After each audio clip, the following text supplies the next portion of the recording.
Good evening, ladies and gentlemen. The Chair of the World Zionist Organization Board, Mr. Yaakov Chaguel, and all members of the Hanala, the heads of the Jewish Agency, Mr. Mark Wilk, General Doron Almog, and all of the leadership of the Jewish Agency, Mrs. Yifat Ovadia Lusky, Chair of the Kakal, and all members of the various boards. It's a privilege for me to be a member of the board of the World Zionist Organization of the Hanala, and recently taken up the position in recent weeks of the chairman of the Department of Religious Zionist Affairs, of Orthodox Religious Affairs, and to join in this formal capacity is a tremendous zchut. I have the privilege also of being the executive chair of the World Mizrahi Organization with our chairman, Mr. Harvey Blitz, our president, Rabbi Yechiel Wasserman, and all the members of our Mizrahi leadership as shlichim of the Jewish people as part of this austere organization. Our co-president, Rabbi Yechiel Wasserman, was brought in as a Amit Kavod of the World Zionist Organization. I mention it because our son, Daniel Perez, has been for the last 144 days a captive, a hostage in Gaza. He's an officer and a tank commander. And Rabbi Wasserman, for me, is always a source of strength on many levels because he himself was very badly injured in the Yom Kippur War 50 years ago. He was pulled out of a tank, not by Hamas operatives, terrorists, but by a fellow Jew who saved his life. And many months later, he came out of hospital and walked down the chuppah. So Rabbi Wasserman, you always are a walking example of miracles, and we hope and pray the same thing will happen with our son and all of the other hostages, Bezrat Hashem.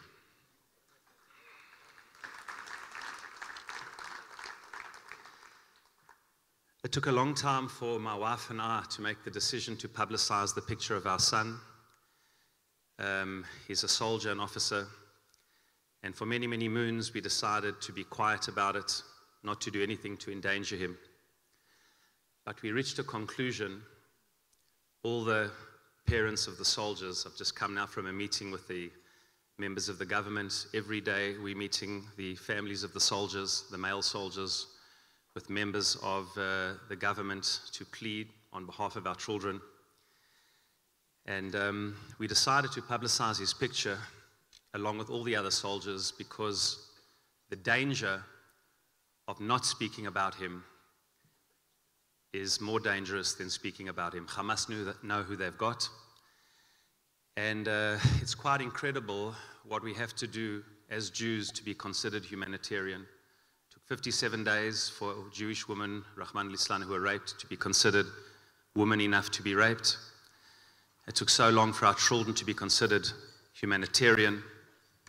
Please God, our chayalot will all get out, not as chayalot, as women, but what will be with Jewish men, soldiers? Are they not humanitarian? People who blocked with their very bodies, as both of our sons did, we shall speak about, and thousands of soldiers and civilians, stopping an illegal invasion in 90 different places to protect the lives of their fellow civilians. Who's a human being today? Who's humanitarian? And we are so fearful because our children are the most exposed. My son is a Jewish, white, male, soldier, officer. What you only have to do to be considered a human being with all of those titles. We are so fearful that since Hamas do everything to leave our soldiers to the end, that specifically at this juncture, our children are the most exposed of all of the hostages. We're meeting with Cabinet Minister and heads of the different parties and ministers to plead on behalf of our children. In the Doch Shamgar, it was said there that specifically soldiers should be the first in any hostage deal. Those who were sent by the government on behalf of the people should certainly not be left to the end. We don't wish that our children should come before anybody. No one's blood is redder than anyone else, and I and all the soldiers' parents were particularly happy with the first humanitarian deal, because in international law and the what's accepted in international ethics, civilians, children, women, absolutely come first. But at this juncture today, a further release of part of the remaining hostages 90 days later, when Hamas wants to leave the male soldiers to the end, we feel may be a death decree. And we feel very strongly that although the Biden administration has been incredibly supportive of Israel from day one, the president has an election year. No people, like the Jewish people, has a feel for every single human life. Are our children going to be the price for doing war? It's not humanitarian. You got 200 hostages out. So there's 40 male white men who Jews and soldiers. Is that not the price of doing war?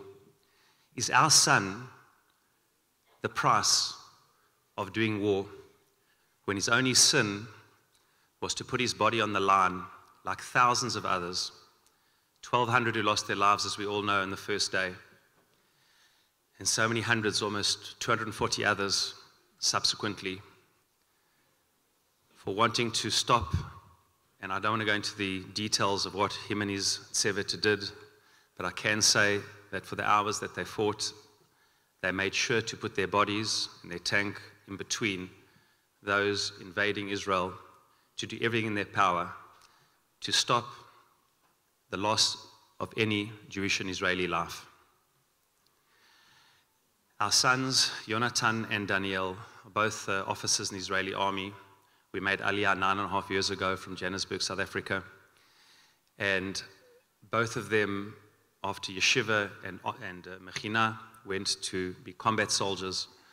They both chose to continue as commanders. They both signed on as officers.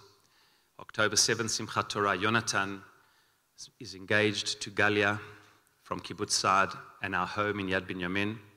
He's a company commander commanding 150 soldiers in their basic training, and he's at home with us. Daniel is a tank commander. He fought to get into tanks after a very bad skiing, wakeboarding accident, where he fought with the army to move his profile up to 72 after operations, and was positioned on October 7th, Simchat Torah, in Nachal Oz base with his crew. By the end of the day, we have 2 injured sons. Jonathan, in having fought for 6 hours on different fronts, injured 100 yards away from where his brother was taken hostage, lying in Soroka Hospital with a bullet through his leg, and only by the grace of God was Jonathan able to survive when many of his friends didn't.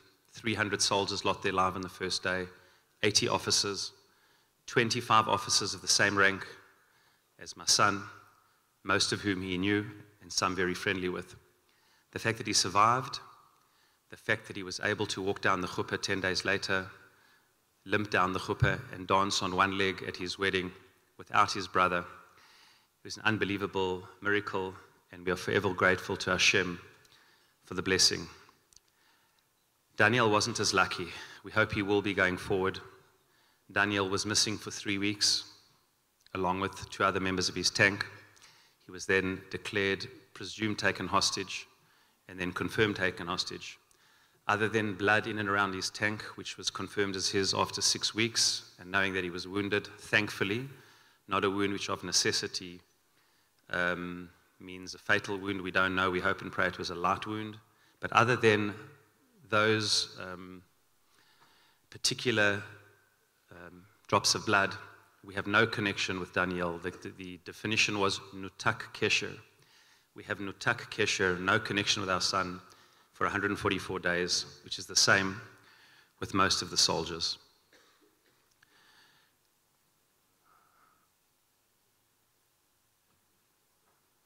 It's always puzzled me why Jewish history is littered with so much blood.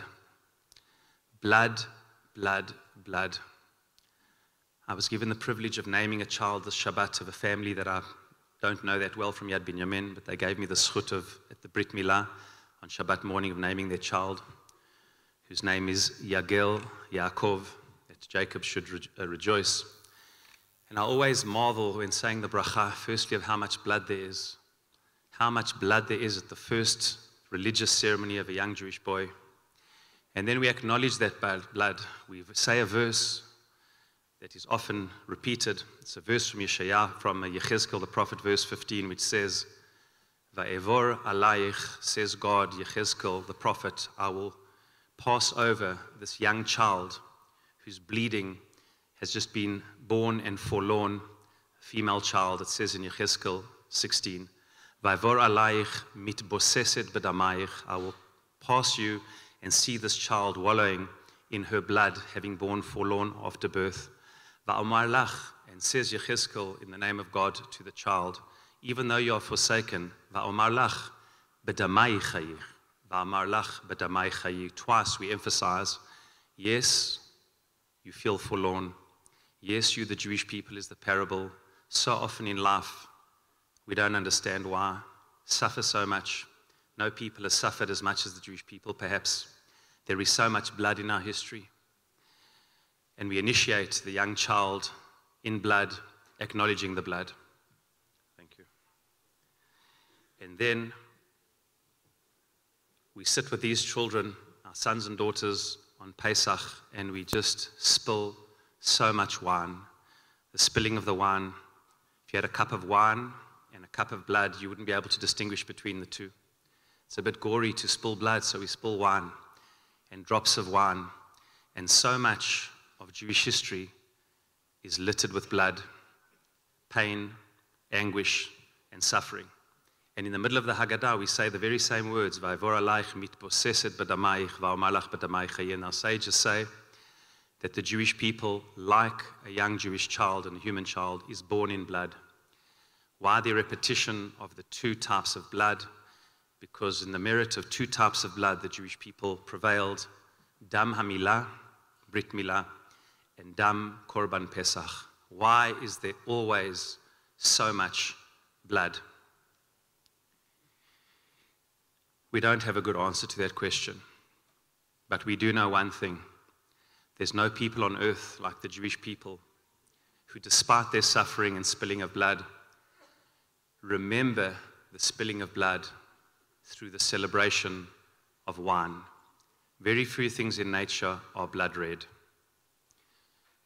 Wine, pomegranate juice, blood, very few other things. We take the blood and we drink 4 cups of wine. We acknowledge, we spill.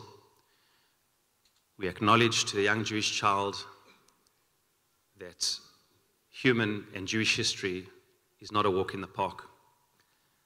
But no matter what, I always say the one word where there is no room for in Judaism is despair.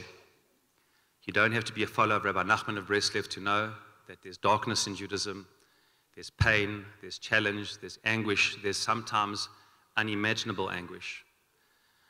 I know what I'm going through as a father, running from meeting to meeting, pleading for the case of our children that they should not get left behind and they should be seen at least as the same as all other human beings and all other males. I can't begin to describe to you what my wife is going through. I always say that I did not give birth to Daniel. We're a very sporty family. I always discuss sport with him, discuss the army, discuss leadership. I've never once been concerned what he eats or whether he's cold. Every day in the army, my son doesn't like the cold. My wife is always in touch with him. Daniel, are you warm? Daniel, are you eating? I can see that with all the mothers that I've got to know, many of them, especially the mothers of soldiers, they cannot eat a morsel of bread without thinking what their children are eating. They can't take a lukewarm shower without wondering what their children are going through. I can generally compartmentalize. I try not to think about it because I've never thought about it. And it's easier for me to do that. I don't always succeed. But because, as his father, that's not what I was worried about and concerned about, it's a little easier to compartmentalize. It's almost impossible for a Jewish mother, any mother who gave birth to a child who has such a visceral, deep and intuitive connection to her son, to compartmentalize. No person's pain can be compared to anyone else. We at least have hope. Over 1,400 families have lost their dearest and have a lifetime to come to terms with loss. We at least have hope. But in the hope is so much anguish, but never, ever despair. And therefore Judaism converts the blood into a cup of wine. We acknowledge it. It's ever present. It is blood red. But it's a celebration of life. It's a celebration of the triumph of life, that we never, ever despair. Darkness, yes. Pain, yes. Bitter herbs, yes. Yes. But after the bitter herbs, we eat the matzah, and then we have the Korban Pesach, and the ta'am, which stays in our mouth, is not the time of the maror, of the bitterness. It's the time of the celebration of the Korban Pesach, the family Korban. And we drink 4 cups of wine, and we celebrate every stage, because the story of the Jewish people is not one of wallowing in blood and suffering. It's one where we wallow in blood and we say, Va'omar lach b'damayich chayi. Perhaps one of our great poetesses, poets of our nation in recent times, has been Naomi Shemer. She somehow almost prophetically managed to capture the mood of Israel's wars. 3 weeks before the Six-Day War, the return of Yerushalayim, we all know how the anthem of the Jewish people almost naturally became Yerushalayim Shel Zahav. We also know that she started writing just before the Yom Kippur War, Lu Yehi, and completed it after the war, and for the first time it was then sung, Lu Yehi. Kol Shenevakesh, Lu Yehi. But then, in 2001, in the beginning of the Second Intifada, where so many people were murdered, so many mothers and children together, she wrote another song, which she called B'damayich Chayi. And in this song, Naomi Shemer wanted to capture, specifically, there was a particular mother who was killed protecting her child, and her daughter said that this image was always in her head, and she wrote this to celebrate the protection of Jewish mothers for their children. And she wrote the song, and I just want to read 1 or 2 words of the song. You'll hear it now. Some of the words where she says of Lu Yehi, she says, Hamilim atikot notnim bikoach. These ancient words give me strength. Hey mozrim li lichyot, they help me to live. Mozrim li tzmoach, to grow. Livro olam yoter yafeh, to create a much better world. She reflects on the rainbow as the keshet, as mevaseret chayim, being a harbinger of love, of life, of tikva, shalom, shalva, and chesed. And before I end, I'd just like to listen to this song. It's played so often in Yom HaZikaron and Yom HaShoah.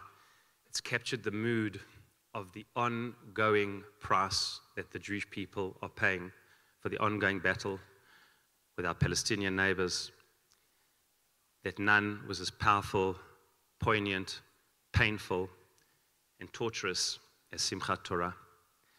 And I just like, this is a few words just to listen to the song. It was sung a number of years ago by children at the school where my children, Jonathan and Daniel, learned in Tzvia in Yad Binyamin.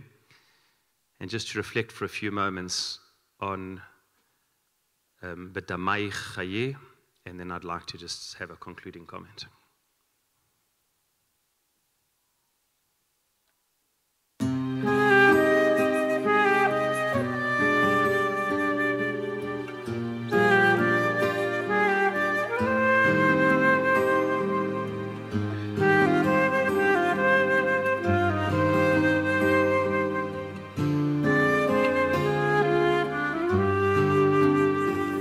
המילים העתיקות נותנות בי כוח, בקולות העתיקים אמצע המרפא.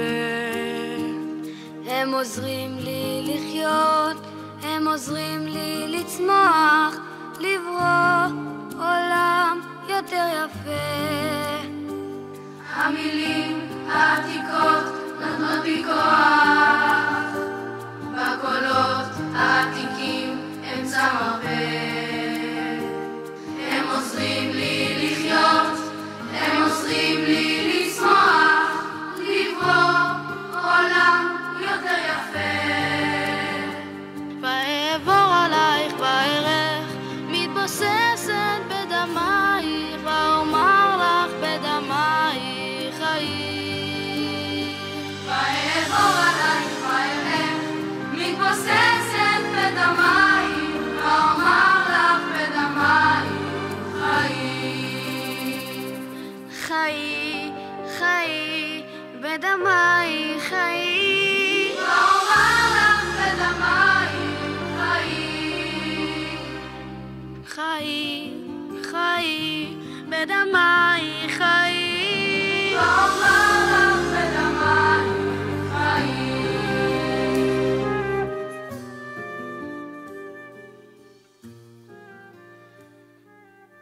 I'd like to pay tribute to the Nashim Tzadkaniyot, those righteous women, according to our sages, have always played a role in the redemption of the Jewish people.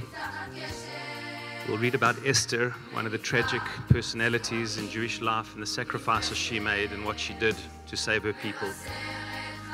Our sages say that in the merit of the righteous woman who believed in life, who brought children into the world, who argued with their husbands, that although the despairing and dark servitude in Egypt, we need to believe in life and bring life into the world, and in their merit, according to our sages, did we merit redemption? Yes, our sons and brothers and fathers predominantly are those fighting in Gaza and those falling, but their spouses, their mothers, their grandmothers, the price they pay, sometimes families not seeing each other as miluimnikim for months on end, the incredible Mesirat Nefesh, not only of our fathers and sons, but of our mothers, daughters, and those who are on the home front and on the front together, both in battle and together, represent the spirit of life. We as the Jewish people somehow always convert blood into wine. And also noticed whenever there's blood, the blood of the Brit Milah, the blood of the Korban Pesach, there's always Elijah the prophet. We place the baby on the chair of Elijah in the hope for a better future for our children. We leave a seat open, or we have a cup of wine for Elijah, that ultimately, Yain Levav Enosh Yasamach, wine in the celebration of life, always triumphs over the challenges of life. And I want to end and say that if ever Jewish unity and the covenant of fate that Rav Soloveitchik talks about is more relevant than today, it's hard to find another time. Hamas, with so much pain, so much torture, so much suffering, reminded us, unfortunately, of who we are, that despite our arguments and all the things which divide us, we are one people. We are one people that, yes, we have huge arguments about Jewish destiny, but they should never, ever triumph and trump the challenges of Jewish fate. Before we read about one mitzvah in the Parshat Bo, we wait for 61 chapters in the Torah, and before one command is given to the Jewish people as a collective, we spend the entire book of Bereshit clarifying what does it mean to be part of a family. We are part of a family. God sent one man and one woman on an odyssey, and they had a child. And from that child came another family, and from that child another family. And brothers thought of selling each other. And there's not one generation, our sages say, which has not visited the sin of brothers reaching the conclusion, no matter how righteous or self-righteous they are, that you give up on your fellow family members. And only when that principle of the integrity of the Jewish family, no matter what, was enshrined, do those 70 souls of Bnei Yisrael, all children of Yaakov and his wives, come down to Egypt, and that family becomes a people. And only when that family has been through its, so to speak, baptism of fire, its birth of B'damai Chayi, when it's enshrined and entrenched in our DNA that we are a family, does God begin to tell us what exactly he wants from us, in the hope and prayer that no matter what he wants from us and no matter how much it divides us, it should never compromise the integrity of the Jewish family. And in the most painful way, Hamas continue to remind us that we are all part of one family. We're part of one family in Israel. We're part of one family all around the world. What happens to us in Israel is the same fate as all of us around the world. We've all been shocked by these anti-Semitic threats all over the world, perhaps the ongoing painful reminder that we are one people. And Bezrat Hashem, just as on October 7th, despite the pain and the blindness and the difficulty and the torture and the challenge, we perhaps saw our finest hour. Yes, it is true, for those 8 hours, Otef Aza was arguably the most dangerous place in the world. Not arguably. Otef Aza, the Gaza envelope, was the most dangerous place in the world for Jews anywhere since the Shoah. I know that my son Daniel's tank was overrun at 9:01. I know that the last soldier from Nachal Oz to have connection with her parents was at 9:27. I know that my son Jonathan was the first soldier to enter the base at 1 o'clock, which means from 9:27 in the morning until 1 o'clock, like so many other places, brutal murderers did whatever they wanted, however they wanted, to whoever they wanted. The girls in the Nachal Oz Hamal were gassed and burnt. They were the last soldiers to be identified because it took months to sift through the ashes to find any trace. And yes, that was the most painful day since 1945. But boy, oh boy, did our children, all of our children and civilians, stand up for what it means to defend our homeland and our people with incredible self-sacrifice, without any desire to put themselves first, always serving the people. 300,000 Israelis came back, as we know. Where do we find in the annals of history of people coming to a war zone and not running away? And where do we find in the annals of history a hall of Jewish leaders from all around the world who've come not only for the regular meetings, but also Shakar to Yaakov Chagwell for the Jewish People's Challenge Conference, young and younger people coming together to debate the challenges of the Jewish future.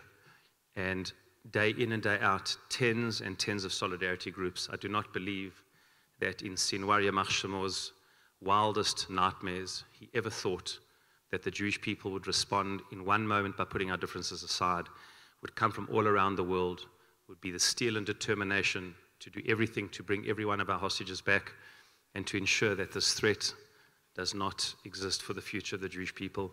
And I don't think he saw thousands and thousands of Jews of all ages. I spoke to a group of high school kids today and have seen young and old of all backgrounds coming and showing that we are one people. And Bezrat Hashem, in the zchut, Bezrat Hashem, of all the suffering and the pain, in the zchut of the Gvura, the incredible revelation of Jewish self-sacrifice, which will not fall short of the Chashmonaim or any of the great biblical heroes, in the zchut of the unity, the love, the empathy, the care and concern, which will hopefully, Be'ezrat Hashem, continue with us post Simchat Torah, that what was before will never be what is after.